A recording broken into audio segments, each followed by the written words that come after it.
Ready?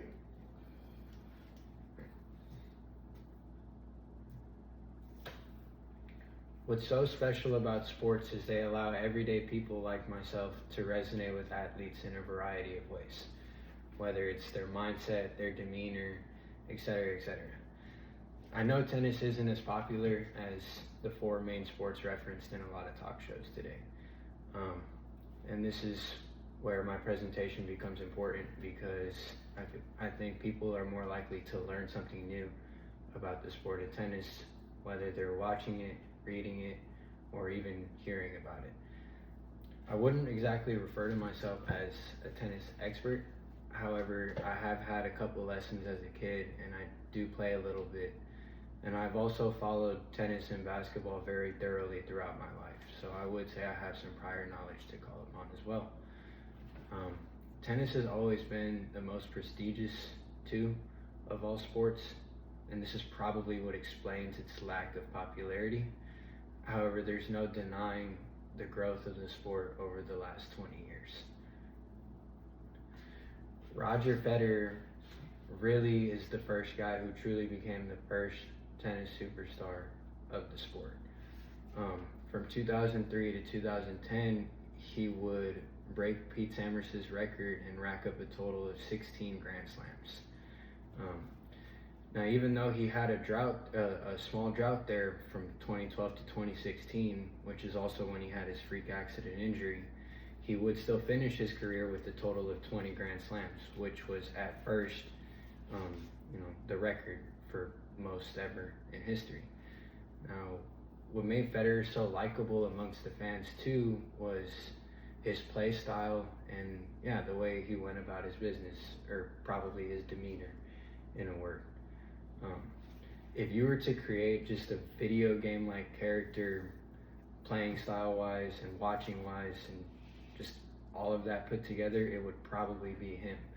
He's got the perfect serve, he's got the best-looking forehand, and his backhand is just beautiful to watch.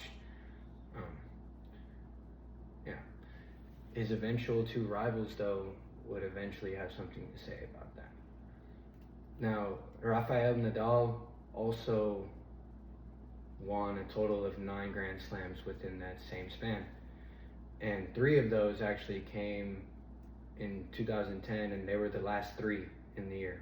The French Open, Wimbledon, and the US Open.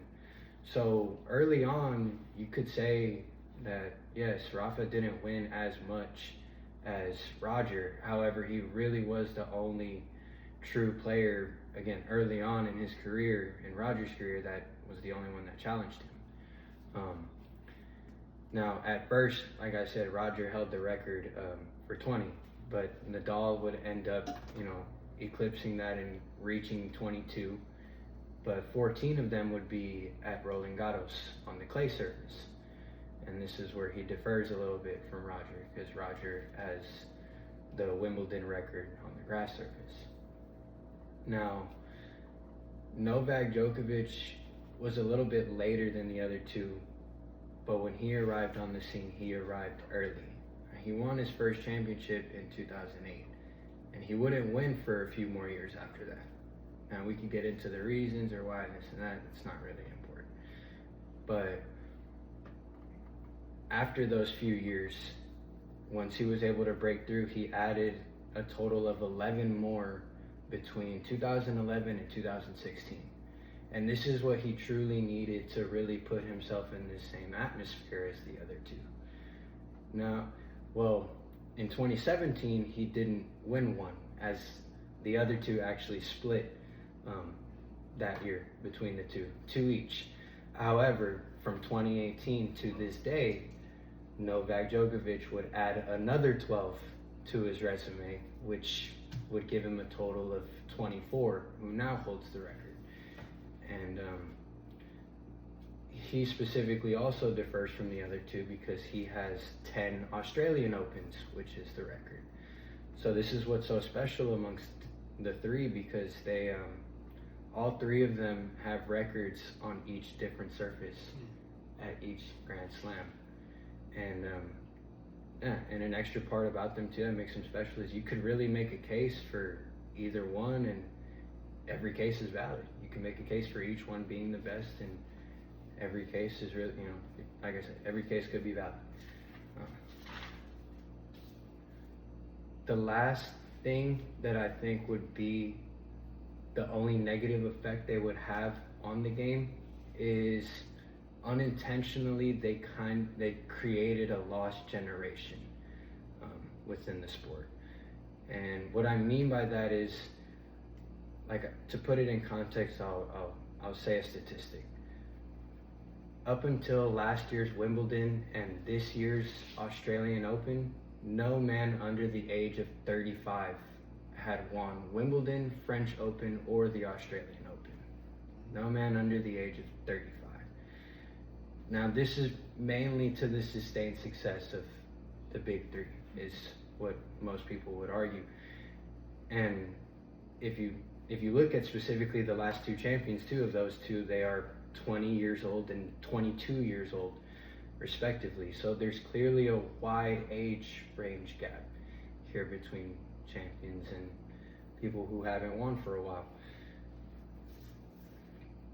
Now, because of their sustained success, there are a few of these players in their mid-20s that will possibly never win a Grand Slam, and the main ones being, Zverev, Rublev, etc. Although Medvedev did sneak one in there, I mean, that generation really wasn't as successful as they were supposed to be, and this is due to not only their sustained success, but I mean, living up to the pressure of trying to battle them too while they're on the tail end of their careers. I mean, they just never lived up to it. And however, the baby gen probably is the only one that gives us a little bit of hope to transition out of the big three era. And this is where the two last champions have also come, as I mentioned before. But I do think it's going to be 2 or 3 years before Yannick and Carlos actually start dominating the sport. I think Djokovic still has a few more years. To finish up, as I said before, it's no secret that tennis is a little different than a lot of other sports. In a couple of ways. There's no denying its growth, though, over the last 21 years specifically, ever since Roger won in 2003. And this is due to the stars that have passed through. I think the main thing about them is we should really just all be thankful for what they've given us and really what they've done for the sport of tennis too.